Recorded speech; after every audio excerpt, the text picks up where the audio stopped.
Boa noite, graças e paz, irmãos. Amém, amém. Muito bom estarmos aqui, muito bom poder celebrarmos e adorarmos ao nosso Deus e podermos louvar o seu santo, maravilhoso e excelso nome. Nós convidamos a todos que possam abrir as vossas Bíblias no Evangelho de Marcos. Marcos, capítulo de número 10.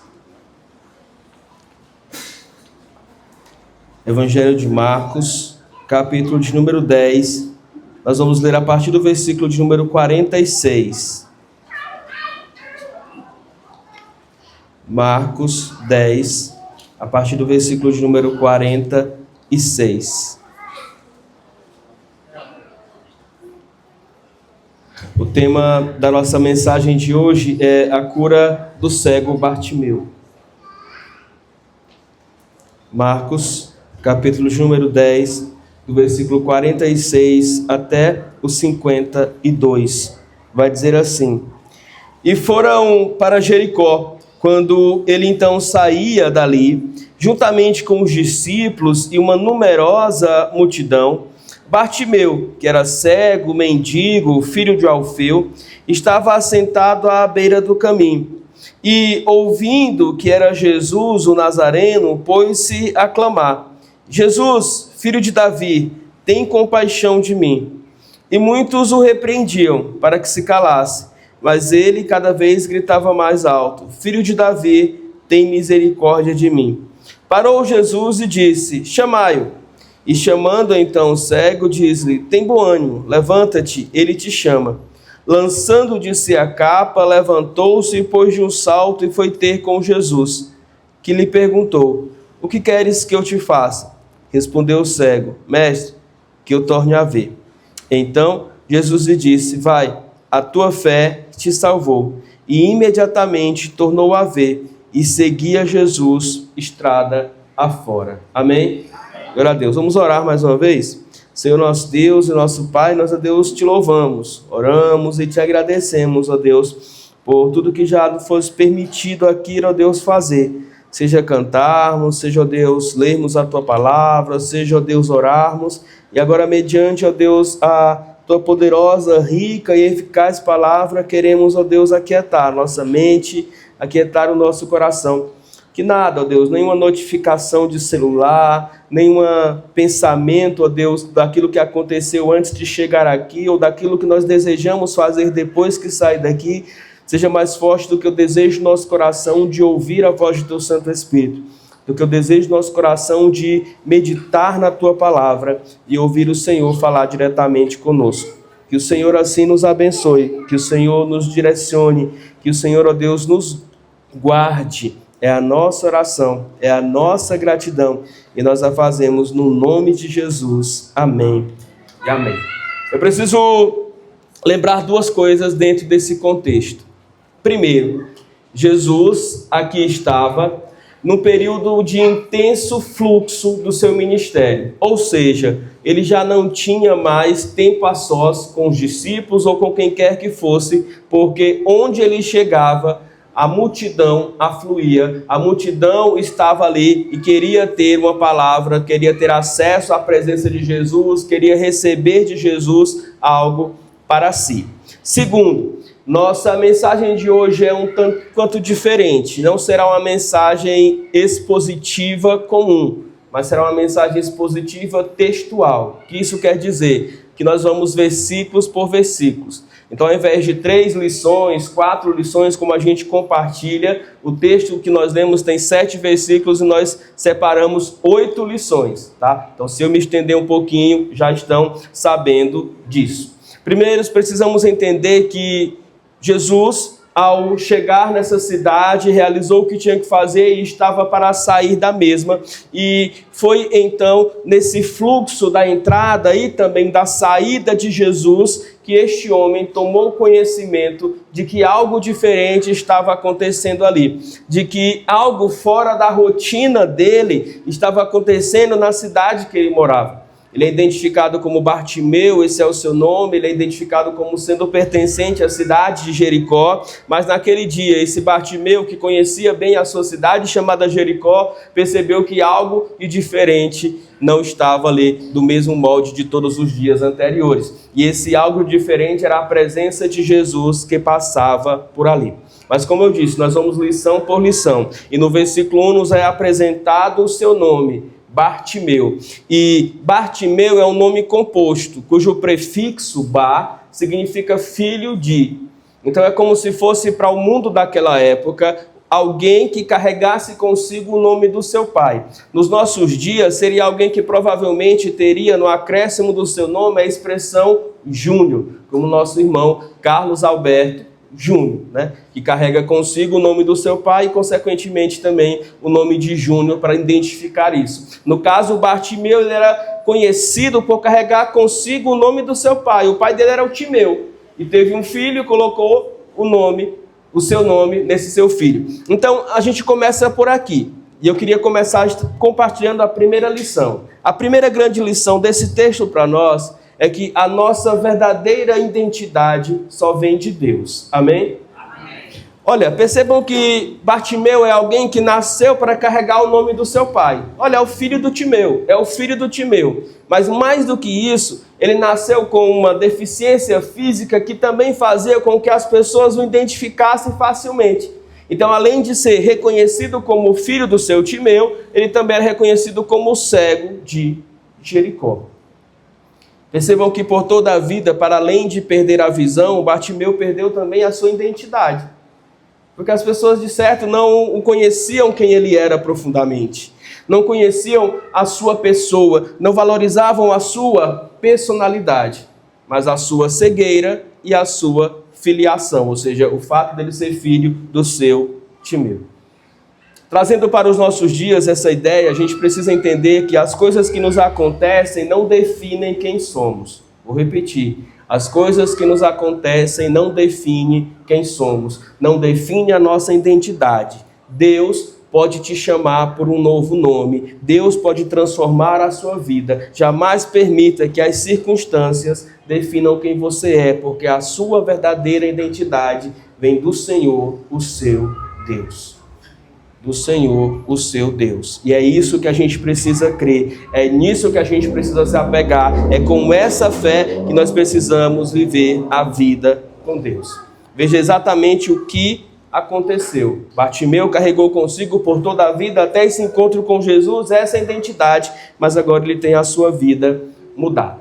O versículo de número 46 ainda nos diz que ele vivia como alguém que estava assentado, no finalzinho do versículo, à beira do caminho. Essa ideia de à beira do caminho, em algumas versões, é traduzida como à margem do caminho.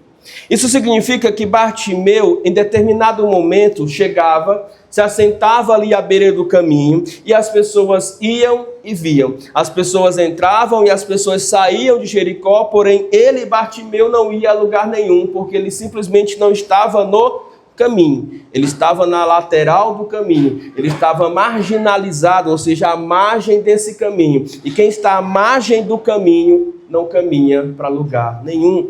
Essa ideia de que Bartimeu estava de lado e não caminhando é a ideia que muitas vezes nós nos pegamos pensando em pessoas que estão aqui agora, mas que talvez seus corações e suas vidas ainda estejam à margem. Está à margem da vida porque já não caminha. Está à margem da vida porque os seus sonhos já não são perseguidos. Está à margem da vida porque a sua fé já não é mais a mesma. Está à margem da vida porque ainda está aquém da comunhão com Deus. Pessoas que não têm alegria, pessoas que não têm satisfação no Senhor, pessoas que estão diante da vida, vendo a vida passar, mas não passam junto com ela, ou seja, não caminham, não crescem, não são edificadas. Mas saiba que se esse for o seu caso, assim como era o caso de Bartimeu, você pode sair da margem do caminho, você pode ser retirado da margem do caminho e ir direto para o centro da vontade de Deus, para o lugar onde Deus quer que você caminhe, que você cresça, que você seja edificado. Porque nosso Deus é tão amoroso, mas tão misericordioso e tão gracioso para conosco, que Ele não passa só pelo caminho, Ele passa inclusive pela margem. Porque Ele se importa com todos aqueles que estejam parados, que estejam paralisados e que não estejam caminhando segundo a sua vontade. Bartimeu, o filho de Timeu, está à margem do caminho, na saída da cidade de Jericó, e Jesus está passando por ali. E o texto diz que Jesus estava a sair, portanto ele sabia que aquela poderia ser a última oportunidade dele se encontrar com Jesus. Mas algo que é revelado sobre Bartimeu é que ele começa então a clamar. No versículo 47 é registrado o seu clamor. Ouvindo que era Jesus, o Nazareno, pôs-se a clamar: Jesus, filho de Davi, tem compaixão. Em outras versões tem misericórdia de mim. É dito que Bartimeu, como cego, obviamente não enxergava. Mas eu afirmo a vocês que Bartimeu tinha a revelação de saber quem Jesus era. Porque quando ele clama, Jesus, filho de Davi, tem compaixão de mim, ele passa a enxergar Jesus melhor do que aqueles que estavam enxergando fisicamente. Porque Bartimeu, ele não chama por um nome ou sobrenome, ele não chama Jesus por um apelido, ele chama Jesus pelo título de filho de Davi, um título messiânico, um título que reconhecia Jesus como rei, um título que dizia assim: Jesus, tu és rei, tem misericórdia de mim. E quantos ali naquela multidão estavam afluindo, caminhando, enxergando Jesus e não o viam como rei, e não o viam como Senhor. Jesus era mais do que um mestre, Jesus era mais do que um profeta, Jesus era o Messias prometido, o rei prometido ao longo de todo o Antigo Testamento, para a nação de Israel, mas também para todo aquele que nele crê. E Bartimeu enxerga isso e diz: Jesus, tu és o meu rei, tem misericórdia de mim. Nós cantamos e lemos aqui Jesus Cristo, o Filho de Deus. No texto foi lido a pergunta do próprio Jesus, que um dia todos nós teremos que responder: quem vocês dizem que eu sou? Quem o povo diz que eu sou? E isso é algo que a gente precisa compreender de todo o coração. Isso é algo que a gente precisa enxergar, porque muitos veem Jesus apenas como uma boa pessoa que viveu no passado. Muitos veem Jesus apenas como um mestre de uma determinada religião. Muitos veem Jesus apenas como um sábio, ou como os muitos títulos de livros que são lançados sob a perspectiva de Jesus. Jesus, o grande administrador, Jesus, o maior psicólogo que já existiu no mundo, Jesus, o maior pedagogo que já existiu no mundo, e por aí vai. Mas lhe garanto que se Jesus não for o rei e o Senhor da sua vida, você pode ter a melhor ótica sobre Jesus desse ponto de vista, e que de nada lhe adiantará. Se Jesus não reinar no meu coração, no seu coração, no nosso coração, Ele nada poderá fazer por você no final da sua vida. Ele precisa ser o rei, Ele precisa ser o Senhor, para que Ele também seja o Salvador. Para que Ele também seja aquele que, ao final, vai poder ouvir o seu clamor e ir ao seu encontro para lhe salvar. O servo de Deus e a serva de Deus precisam reconhecer quem Jesus é, o Senhor, o Salvador, o Filho de Deus. Porque quando sabemos quem Jesus é, nós sabemos a quem clamar e onde depositar a nossa fé. Quando não sabemos quem Jesus é, nós confiamos em outras coisas, em outras pessoas. Nós confiamos no que este mundo tem a oferecer e nos esquecemos que a verdadeira salvação só vem de Jesus, do nosso Senhor. O conhecimento certo sobre Jesus gera a fé correta. O conhecimento certo sobre Jesus gera a fé correta. E essa fé correta, obviamente, gera salvação para as nossas vidas. Mas percebam que todas as vezes que você tentar clamar, todas as vezes que você tentar orar, todas as vezes que você tentar buscar Jesus, o inimigo vai colocar pessoas ali para te impedir de fazer isso. É exatamente isso que acontece com Bartimeu, e essas pessoas estão ali.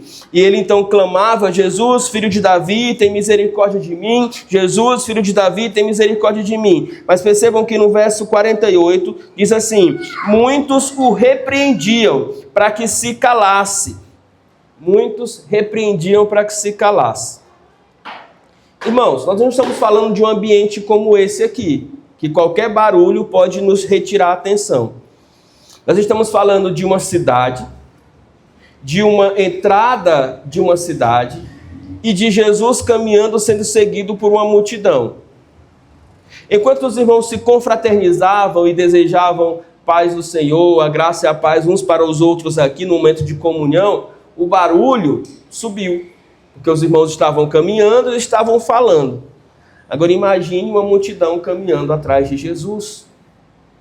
Então aquelas pessoas que mandaram ou deram ordens a Bartimeu para que ele calasse, para que ele não gritasse, não estavam preocupadas com o silêncio, com a lei da perturbação da vizinhança, com o fato de Bartimeu estar indo além daquilo que eram os decibéis aceitáveis pelo poder público da época. Não. Eles estavam preocupados porque um mendigo, que para eles era alguém que não significava nada, estava clamando por Jesus e eles não queriam que ele clamasse por Jesus. Da mesma forma como os discípulos, em determinado momento, num outro texto e numa outra passagem, repreendem os pais e as crianças que são trazidas até Jesus, como alguém que usa de um controle para dizer assim: não, essas pessoas são importantes, elas podem vir até Jesus, essas daqui não são importantes. Só que para a graça de Deus, o nosso Senhor Jesus Cristo é acessível a todo e qualquer um que verdadeiramente o buscá-lo de todo o coração. Amém? Amém. Glória a Deus. Ninguém tem procuração para dizer cale, ninguém tem preocupação para dizer é você, não. Fale, busque de todo o coração. Porque certamente pessoas vão se levantar na sua vida quando você decidir buscar a Deus para tentar te impedir de fazer isso. A oposição vai aparecer, as pessoas vão tentar te fazer não clamar por Jesus, mas é justamente aí que você precisa clamar mais. Clamar mais. Quando o mundo disser cale-se, diga pela fé: Jesus, filho de Davi, tem misericórdia de mim. Jesus, filho de Davi, tem misericórdia de mim. Jamais permita que nada e que ninguém interrompa o seu clamor, interrompa a sua busca, interrompa aquilo que você se prontificou a fazer, que é buscar a Deus. Porque todas as vezes que o nosso clamor é interrompido, todas as vezes que nós deixamos de buscar a Deus, nós não estamos fazendo a vontade de Deus, e sim a nossa própria ou a do inimigo de nossas almas.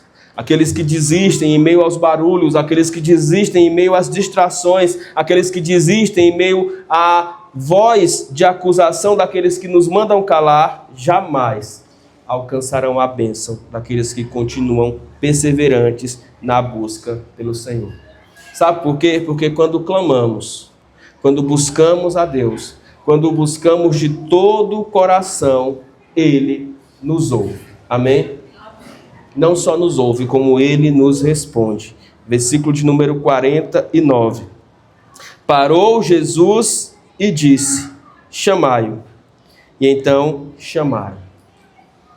Percebam a dinâmica. Bartimeu enxerga, ponto de vista aqui entre aspas, aquele barulho, entende que é Jesus e clama: Jesus, filho de Davi, tem misericórdia de mim. As pessoas se levantam e dizem: olha, cala, ele não vai te ouvir, quem é tu? Nem no caminho você está do lado do caminho, sentado no chão.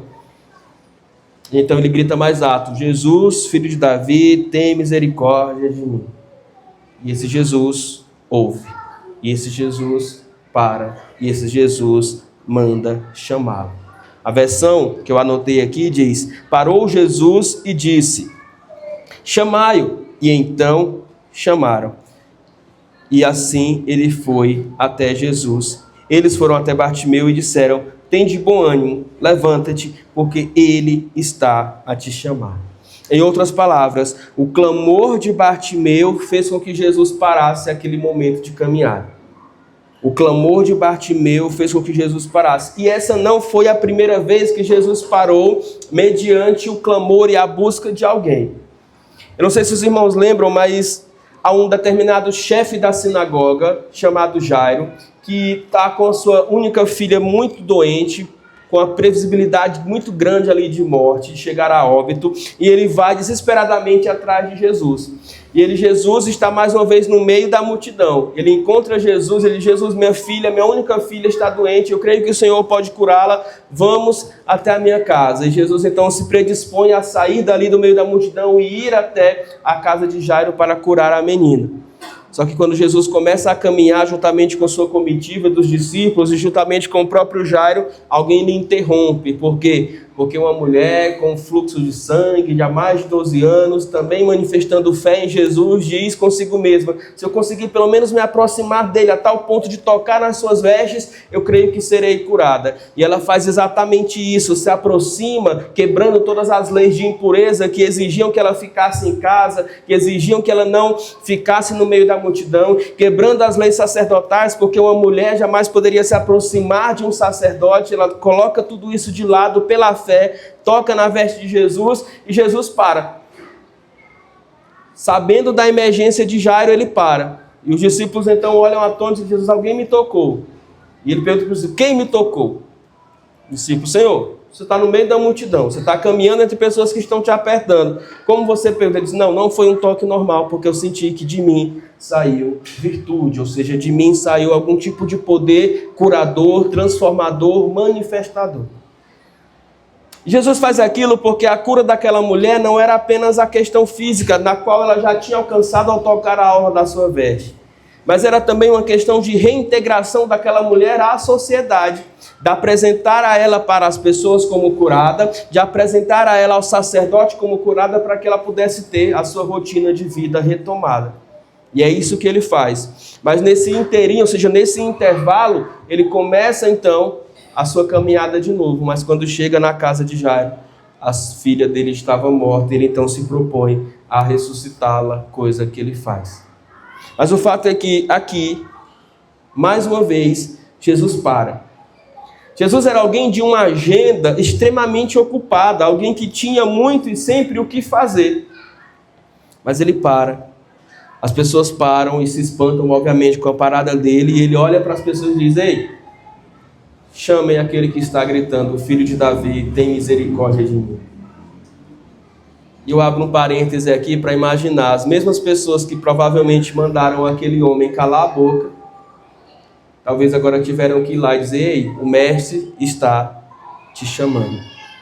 O mestre está a te chamar. Irmãos, não há algo melhor, nem maior e mais poderoso do que termos um Deus que se importa conosco, que é amoroso para conosco, que é gracioso para conosco e que está disponível diante do nosso clamor e da nossa busca por Ele. Porque quantas vezes nós passamos a vida inteira tentando falar com alguém que se julga importante e não consegue. Às vezes a gente bate na porta, às vezes a gente precisa ir numa secretária, às vezes a gente precisa de lá na minha cidade a gente chama de um pistolão, de alguém que conheça aquela pessoa para nos levar até ela, mas o fato é que às vezes a gente não vai conseguir. E eu fico imaginando o nosso Deus, o Deus criador dos céus e da terra, o Deus todo-poderoso que está ao nosso alcance, a partir de uma oração que flua de um coração quebrantado por Ele. Que o busque de todo o coração.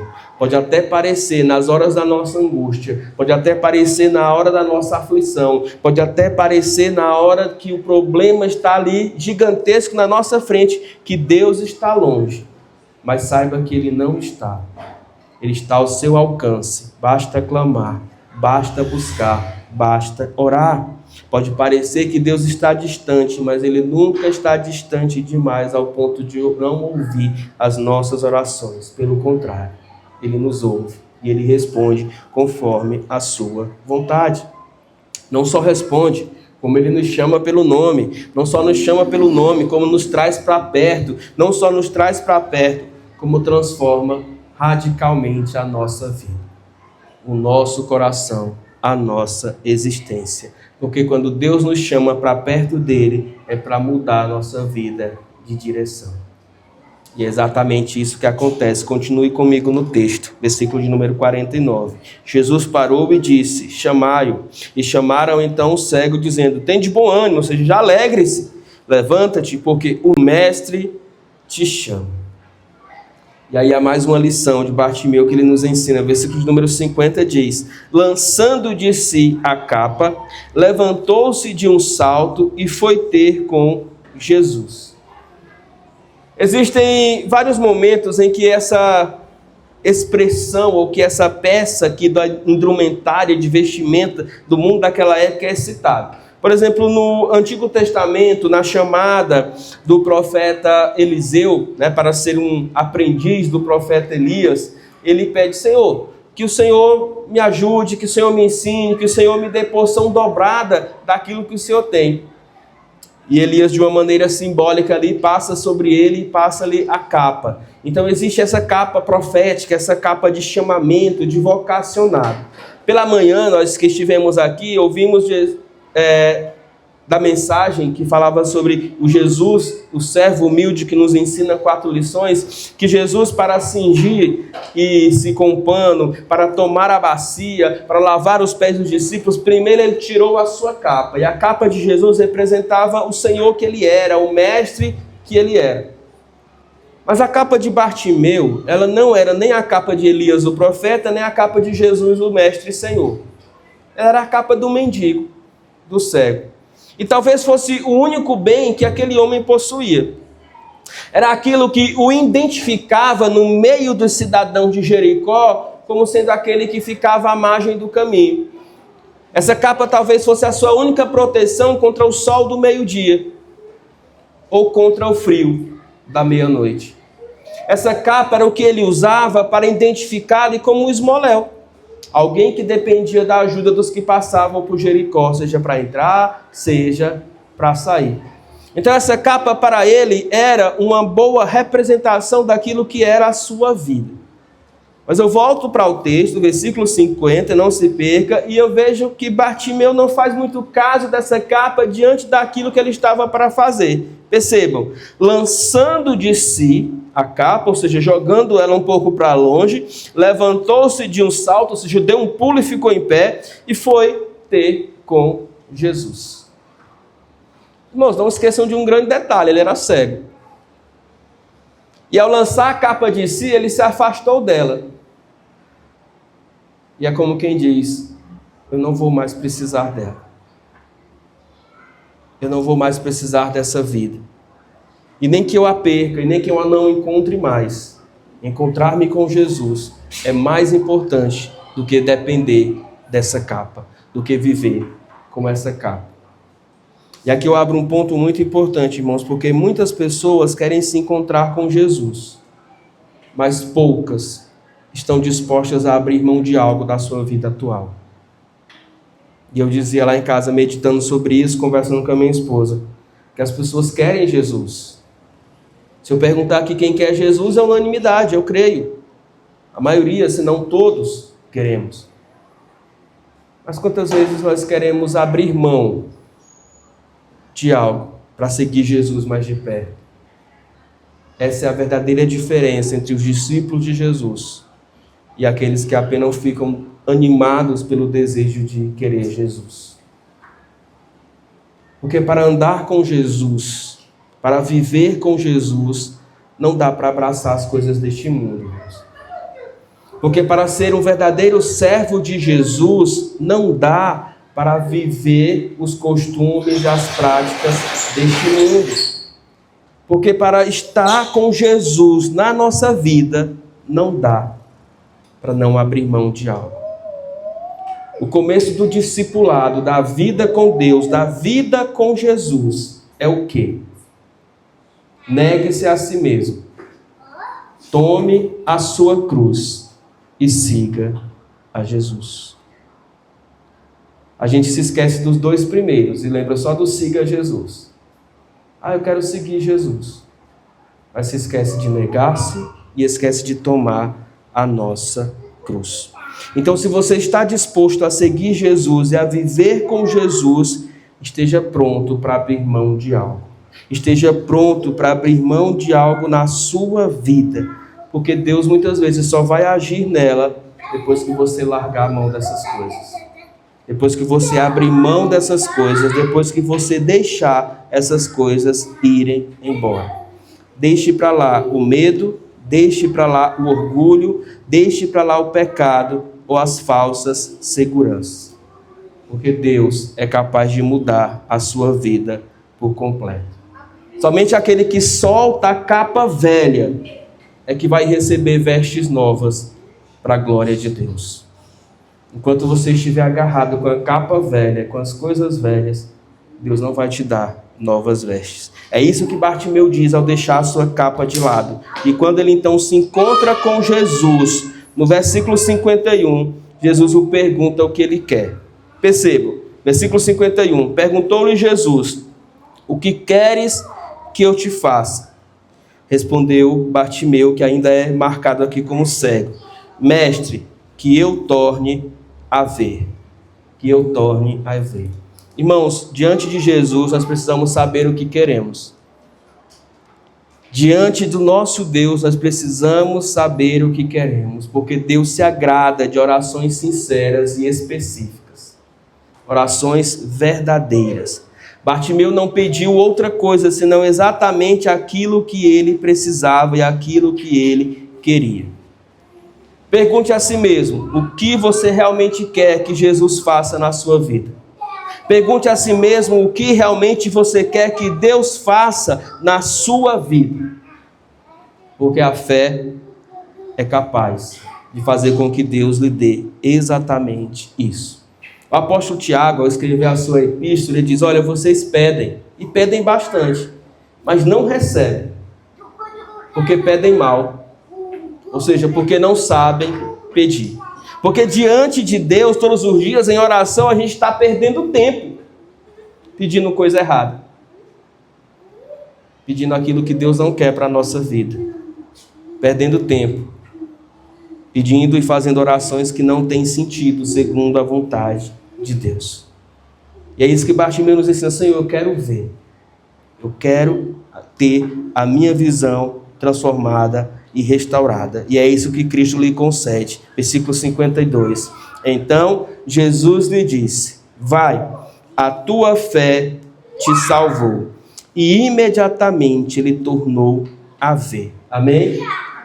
Glória a Deus. Vai, a tua fé te salvou. E imediatamente ele tornou a ver. Irmãos, qual é o maior milagre aqui?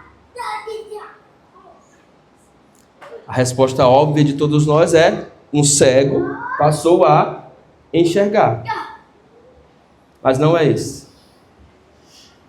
O maior milagre aqui é, um pecador foi salvo por Jesus. Amém? Um pecador foi salvo por Jesus. Este é o grande milagre da vida deste homem. Esta é a grande transformação da qual ele precisava. Esta é aquilo que verdadeiramente transformou a sua vida. E foi isso que ele conquistou e conseguiu pela fé. E não abdicou em momento algum. Pelo contrário, ele, a partir desse momento, seguiu Jesus. A forma como o texto termina, irmãos, muda totalmente aquilo que era o começo da história desse homem. Porque o texto termina dizendo, ele tornou a ver, ou seja, já não é mais o cego, e seguiu Jesus pela estrada afora. O principal milagre aqui é a salvação, que fez com que Bartimeu pudesse caminhar com Jesus agora por toda a sua vida. Por toda a sua vida. O verdadeiro milagre é nunca deixar de caminhar com Jesus. O verdadeiro milagre é o começo dessa nova caminhada. O verdadeiro milagre é o fato de que ele seguiu Jesus pelo caminho. O verdadeiro milagre é o fato de caminhar e andar com Cristo até o fim. Talvez você diga, eu não sou cego como Bartimeu. Amém. Glória a Deus. Mas talvez seja exatamente esse o milagre que você precisa. Ser salvo por Jesus. e nunca mais deixar de caminhar com Ele, e nunca mais deixar de andar com Ele. Vamos orar, feche os seus olhos. Senhor, nosso Deus, nosso Pai, diante da Tua palavra, ó Deus, tementes, intermitentes, nos encontramos, louvando e agradecendo ao Senhor pelo dom da salvação.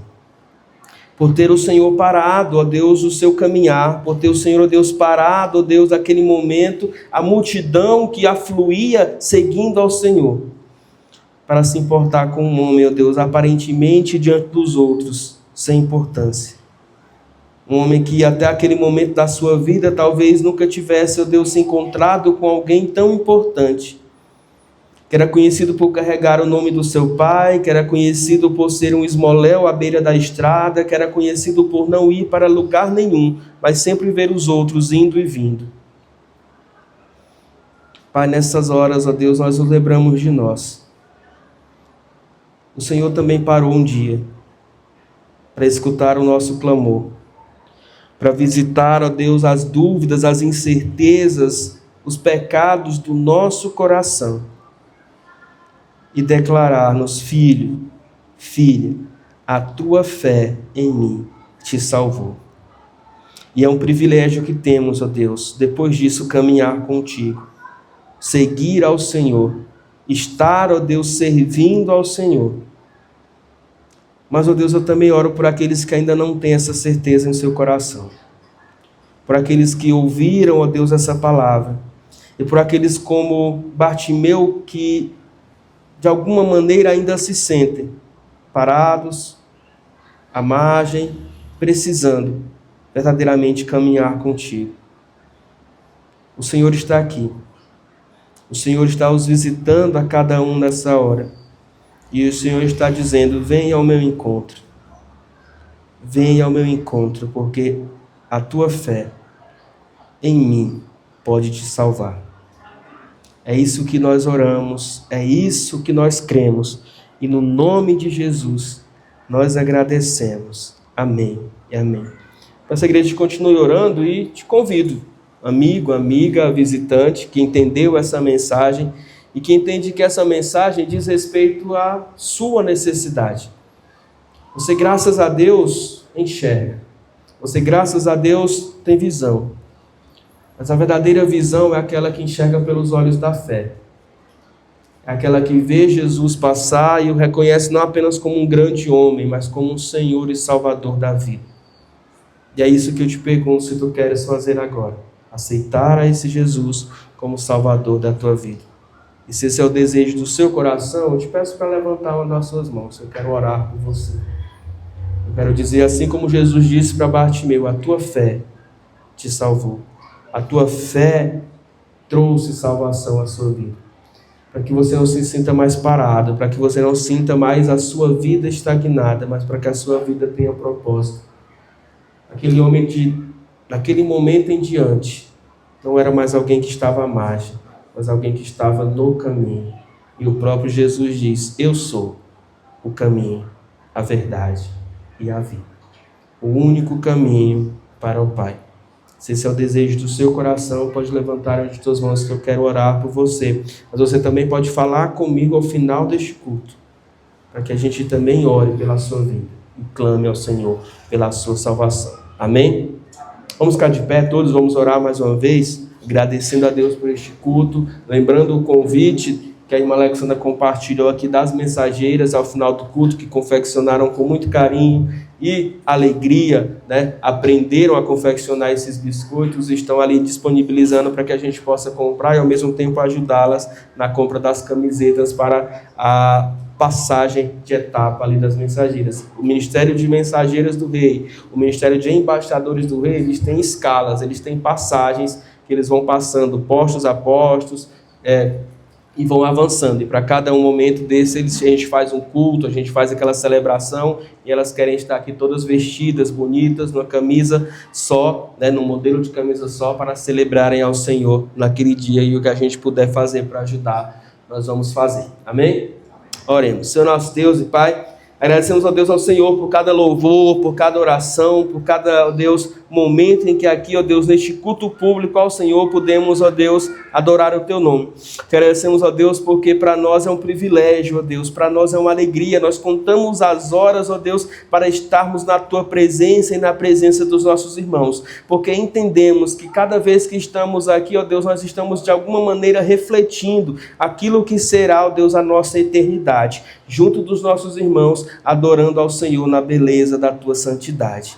Te louvamos e te agradecemos. Te louvamos pelas crianças, te agradecemos, ó Deus, por cada uma delas, cada uma com sua especialidade, cada uma com a sua necessidade. E o nosso clamor ao Senhor é para que, de alguma maneira, essa palavra também, ó Deus, alcance os seus corações, as suas vidas, ó Deus, e elas possam, ó Deus, uma vez crendo em Jesus, jamais, ó Deus, se desviarem dos teus caminhos. Que o Senhor nos abençoe, ó Deus, com uma semana de trabalho, de saúde, de paz, de segurança, guardados e guiados pelo Senhor, para que assim possamos continuar te louvando e te adorando no nome de Jesus. Amém.